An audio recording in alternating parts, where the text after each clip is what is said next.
Oke, selamat petang Malaysia. Begini suasana petang dari sini. Suasana petang, lepas tu tengoklah. Ini ada tempat untuk makan seafood lah. Makan seafood from Sabah. Okay, so beginilah keadaan malam. So itu Shang Palace. Shang Palace, harga dia pun cukup kau-kau juga. Tapi inilah masa untuk kita feeling setelah banyak usaha sehari-hari. Inilah masa feeling kita untuk reward diri. Okay, so ada komen yang saya dapat yang lucu betul, lucu. Pertama, dia kata Cikgu Bat patah tulang. Cikgu Bat patah tulang belakang. Woi. Oh, sekarang Cikgu Bat pula yang patah tulang. Sebelum ni Abang Belon patah tulang.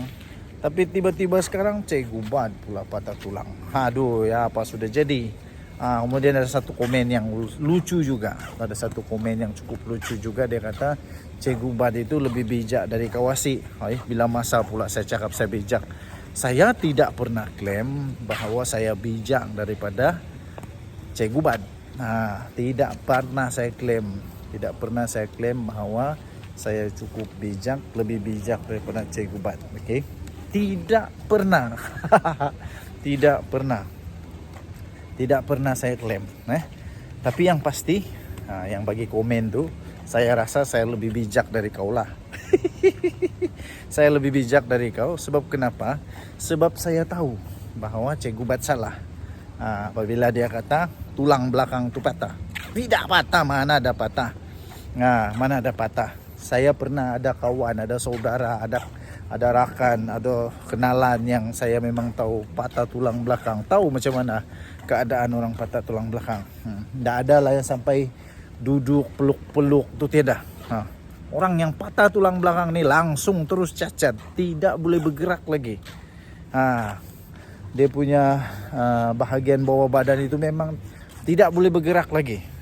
Jadi at least saya tahu bahawa Cikgu Bat salah. Yang bagi komen sia-sin tak sia-sia apa itu, at least saya bijak dari kamu lah kan. Jadi Cikgu Bat apa yang dia patah saya pun tidak tahulah. Harap-harap janganlah patah, janganlah cakap begitu. Kita jangan sumpah-sumpah orang supaya patah-patah lah, ini patah lah. Jangan sumpah begitu, tidak baik. Tapi kita doakan yang baik-baik bagi orang lain. Kita doakan yang baik-baik bagi orang lain. Janganlah sumpah-sumpah patah lah, apalah. Tidak, okay?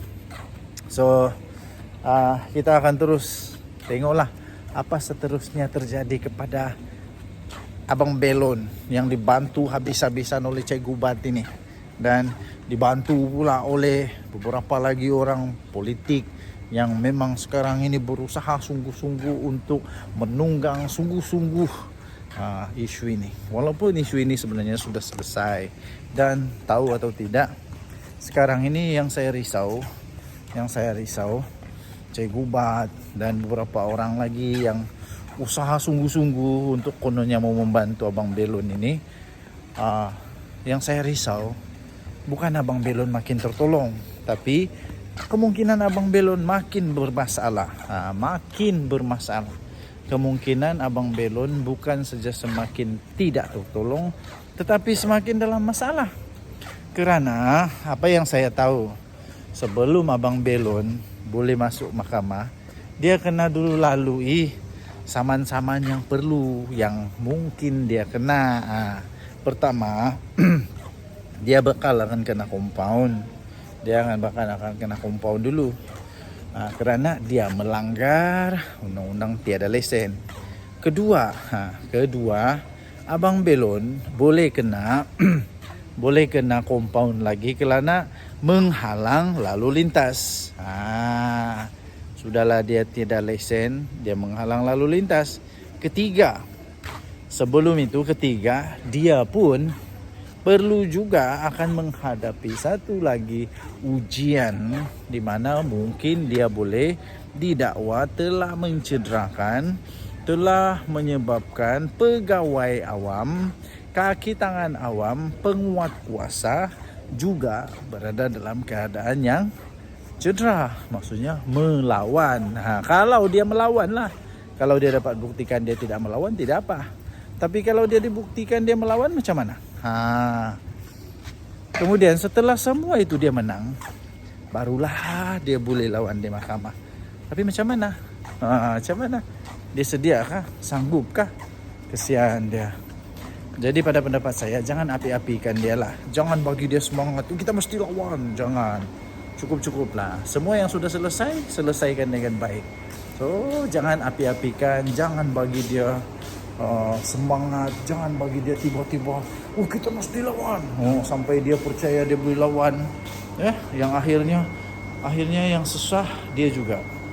Nah, ahli politik yang suka tunggang politik itu kan, dia okey saja. Okey saja. Menang kah kalah kah, dia tetap macam tu juga. Masalahnya Abang Belon ni yang kesian ni. Jadi macam mana? Kesian juga kepada Cikgu Bat. Sampai orang kata dia patah tulang. Kesian. Sekali lagi kita doakan yang baik-baik kepada kawan-kawan kita. Janganlah doakan sampai patah-patah tulang pula. Tapi harap-harap semua ini dapat selesaikan dengan baik. Saya doakan semoga Cikgu Bat dalam keadaan yang selamat, dalam keadaan yang gembira bersama dengan keluarga menyambut hari raya ini. So kita bertoleransi, jangan keterlaluan. Kita juga menjunjung titah pada Al Sultan Abdullah, yang mana baginda bertitah bahawa perlu ada toleransi. Semua orang perlu ada toleransi. Ini sangat-sangat tepat. Tetapi harus juga diingat bahawa baginda juga memperingatkan supaya kita harus mengikut lunas undang-undang yang sudah ada.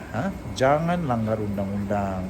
Kalau tidak mampu, tidak tahu, tidak pandai macam mana untuk dapat lesen dan sebagainya, boleh minta tolong. Pergi pejabat di BKL, minta tolong atau jumpa kawan-kawan yang sudah pernah urus. Begitu saja. Kecuali lah ada orang pula yang menunggang lagi lesen-lesen yang ada di BKL. Mana tahu ada kartel pula. Hotel mau dapat lesen susah, ini mau berniaga di sini susah. Akhirnya semua orang jadi rembo. Masalahnya bila sudah jadi rembo, itulah yang terjadi kan. So saya mau masuk sudah Chang Peles. Saya mau masuk sudah Chang Peles. Mari kita tengok berapa sedap makanan dia di sana. Kita pergi Chang Peles. Bye.